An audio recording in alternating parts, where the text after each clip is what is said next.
give birth, snails fall in a category of creatures that lay eggs. You know, some creatures like birds, fishes, and reptiles, they lay eggs. So snails are cold-blooded animals, so we can say they are in the form of reptiles, so they lay eggs. There are some animals that have their eggs laid inside their belly and then hatch them. And there are others that lay their eggs outside so that the eggs will hatch on its own. Snails fall into the category where the eggs are being laid and then they are being provided with a conducive environment that can help the eggs to hatch on their own. Yeah. So when it comes to a commercial business snail farming, the main thing that you have to do is to monitor your snails as soon as they start laying eggs. We all know that the Achatina most of the time begin to lay from 6-8 months to 1.5 years to 2 years. So we have different kinds of snail pens that people are into. Whilst others are into the greenhouse, others are into the concrete pens, others are into this how do we call it, the wooden structures, others are into the trench, others are into the free range. Now for the free range, the snails lay their eggs in the pen and they are allowed to hatch by themselves. This is one of the best ways because the snails feel that they are in their normal habitat. So they first of all dig a small hole like 1, 2, 3, 4 inches, lay the egg inside and then cover it by themselves. So if there is a free range or if the snails is in the free range, basically it's gonna lay the eggs and then cover it and give it a conducive environment so that the egg will hatch on its own. But sometimes what I have noticed is that most of the snails are not able to dig well, and sometimes too they are not able to cover the eggs well. So when this happens, you are not going to achieve 100% hatchery or hatching. So you will have to monitor your snails in the pen and then make sure that after the snail has laid its eggs, you, the owner or the farmer, will have to cover the eggs and then produce or provide a conducive environment for the eggs to hatch. There has been cases, or this is when somebody has a large farm. Imagine you have like a 40 feet, am I saying 40 feet? 40 meter square farm. How are you going to be able to identify that the snails have laid here, here, there, and you have to make sure you monitor it. So this is when some of the snails' eggs will be crushed by other snails passing over, or it will even be eaten if they don't have enough calcium in the system or in the farm. So well, that one, there is nothing anybody can do about it. You take your chances. If you get 100% hatchery, congratulations. If you get 80%, congratulations. If you get 50%, congratulations. If you get 10%, congratulations. That is the free range. This free range even include the greenhouse, because when the snails are more in a larger space, you will not be able to monitor vividly what happens. But when you are able to make the environment or the pen conducive for them, they have that capacity and the capability of keeping the eggs for themselves, producing or providing a conducive environment that these eggs will be able to hatch on their own. So there is nothing to worry about. Imagine your snail laid like 100 eggs or 250 eggs, and then 200 out of the 250 eggs were able to hatch for you. You didn't lose anything. One snail producing 250 eggs for you per season. That is amazing. Now, many people will be asking me, is there any other way to help the eggs hatch? Yeah, recently somebody sent a picture onto my WhatsApp platform, and he said these machines are able to hatch different types of eggs, including snail eggs. I have no idea. I have never tried it before. I know nothing about it. But you see, as time goes on, technology is improving and people are devising new mechanisms and ways in order to make life conducive and favorable for all of us. So imagine you have 50,000 pieces of eggs and this machine is able to hatch them for you 100%. You are good to go. Alright? But if you don't have this machine, but you are seriously how do I say into the business and you want to hatch your eggs, there is a simple way and the smartest way to do it. This is what I'm going to teach you today.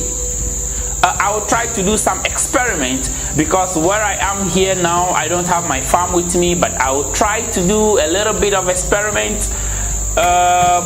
I'll try to get any substance or item that look like the snail eggs, and then I will prepare a hatchery, place the eggs inside, cover it, and then let you see how it is done. But before I do that, I would like to explain how you have to do it. Let's say you have the wooden box, or you have the trench, or you have the concrete pen, and the next day you go into your pen and you find out that your pen is full of eggs. Number one, you don't have to touch the eggs of the snail with your bare hands. Anytime you touch the eggs of the snails with your bare hand, the eggs will never hatch, no matter what you do. It is an experience. I had a snail that laid many eggs, so I separated the eggs and I touched some of them, and then I buried the rest. I buried the other one too. Those ones I touched with my hand never hatched. I don't know what happened. So, number one advice is never touch the eggs of the snails with your bare hand. You can use a plastic spoon, not a silver spoon or an iron spoon. Use a plastic spoon, a rubber spoon. Pick all the eggs from the sand or the soil where the snail has laid its eggs. Some of the snails will even burrow a hole and then lay it inside. Dig it out, pick everything and put it in a plastic bowl. Go into your hatchery or your hatch box. Prepare the sand. Dig like 1.5 inch to 2 inches. Gently pour your snail eggs into the sand. You can try to spread them a little bit, but don't make it too scattered, because sometimes they need some form of warmth together. You understand? They are living creatures. Eggs are living creatures. The embryos inside are living seeds.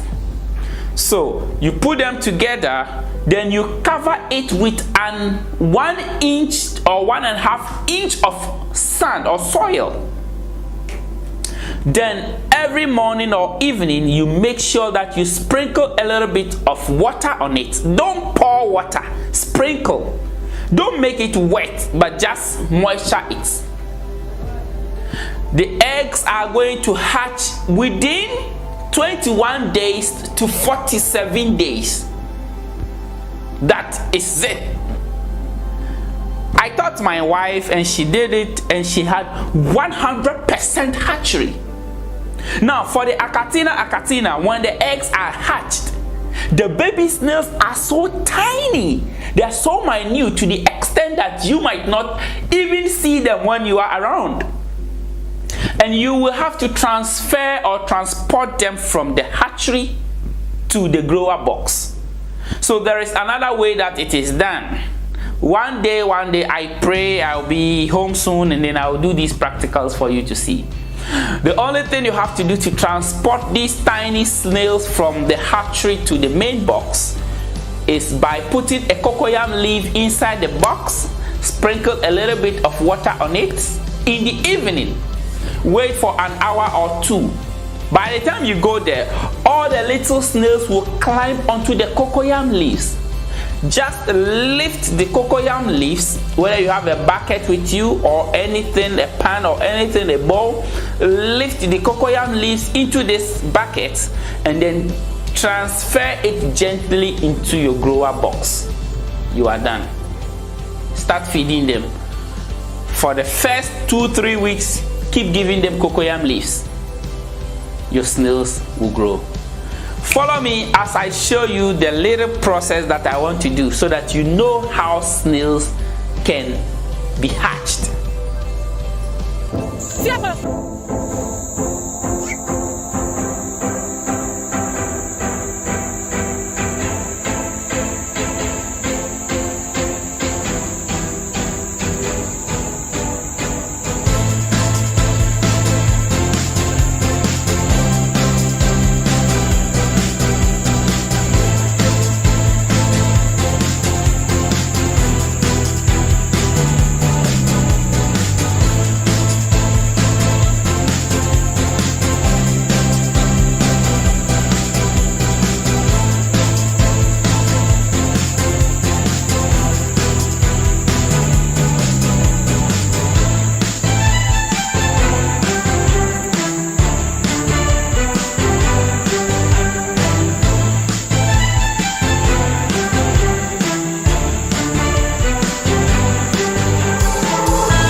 Welcome guys once again. Like I was saying, I want to demonstrate to you a little bit how you can bury your own eggs, how you can incubate them, or how you can hatch them perfectly.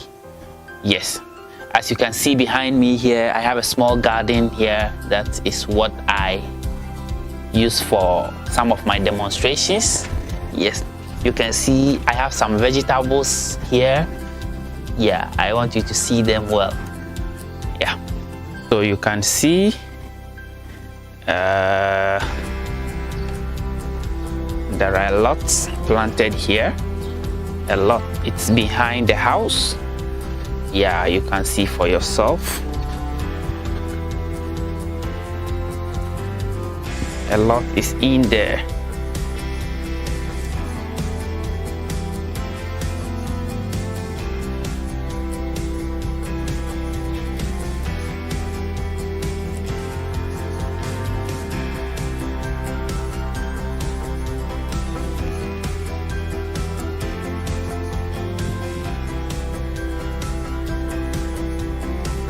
So I want to use this small space here for my demonstration. I want to bury the eggs here. So as you can see, I have my knife because I need a garden fork or a garden spoon, but I just want to use my knife, which is going to make the work so easy and faster for me. First of all, I told you you don't have to touch the eggs. Yeah, that's number one. You are not allowed to touch the eggs with your bare hand. You need a gloves or a plastic spoon. So let me dig first and then we continue from there. Yeah, so I'm digging. I have to make the soil a bit loose, and I need about only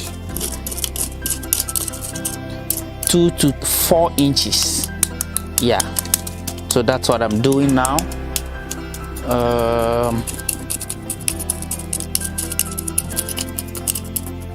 The soil has to be moist, you know. Yes, it has to be moist, so there should be enough moisture, not too much water. Yeah, all right. you take off all lamps, soil lamps, stones, and any foreign material that you can find inside. You have to take all of them out. It's very necessary. Okay, good. So now the soil is loose. All right, let me get my eggs. Okay, so you can see these are foreign materials, especially when you buy a black soil. You're going to get some of these because black soil mostly comes from the refuse dump, where refuse has been dumped for many years, and they have a lot of impurities and particles that are not needed. And these stones can crack your eggs, so you need to take them out. All right.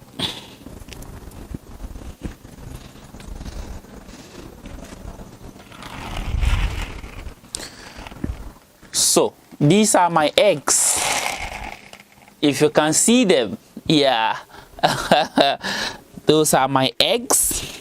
So I will just open a space in the sand like this. Like this. Good. Then I will gently pour my eggs like this. Yeah, gently. I don't know if you can see it well. Very gentle.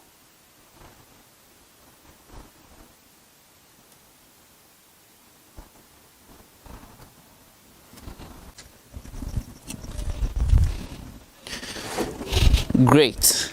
So after pouring my eggs into it gently like this, I'll take my time and then cover the eggs with soil, which will be like 1 to 2 centimeters inch. I might say inches, 1 to 2 inches. Good, that's what I'm talking about. Okay, so you do it gently, whilst still removing any kind of stones or particles that may be inside.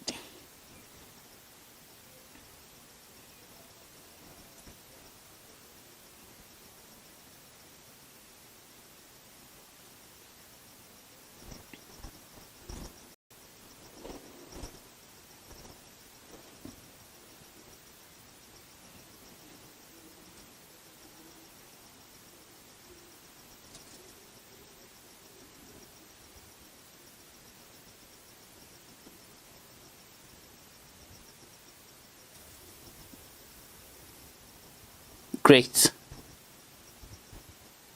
So my eggs is fully covered. Yep, fully covered.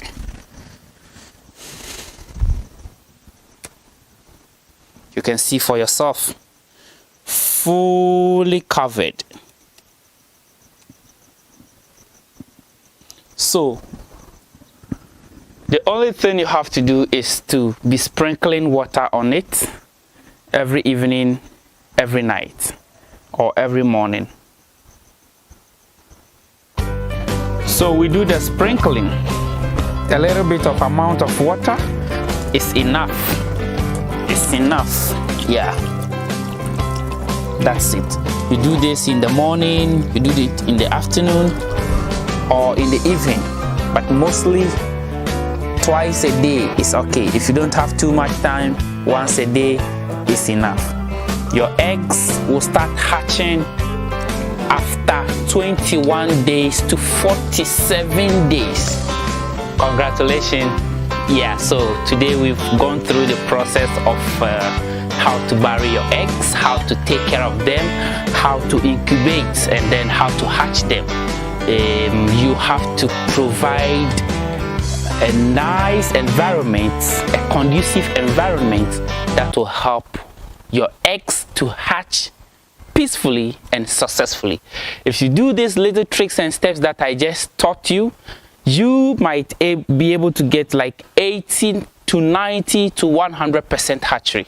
Congratulations. Join me next time on this channel. Yeah. Congratulations for coming back. As you saw how I was able to do these basic little techniques. If you have any question, you can ask me. Now, if your snails have hatched, make sure that you let them be in the hatchery for at least 3 days to 1 week before you transport them, because the eggshells from which they hatched, there is an amount of calcium in the eggshells. They are going to feed on this calcium for some time before you transport them from the hatchery box into the grower box. From there, you can start giving them any other food, but make sure most of the foods will contain protein and calcium, because calcium helps for the formation of the shells of the snails, and it also helps the snails to grow more healthier, stronger, and faster. This is MTino Business Complex. My name is Martin Luther King. People call me Jack. Till I come your way another time, don't forget to subscribe. Don't forget to share this video with your friends. Thank you. Bye-bye. Shalom.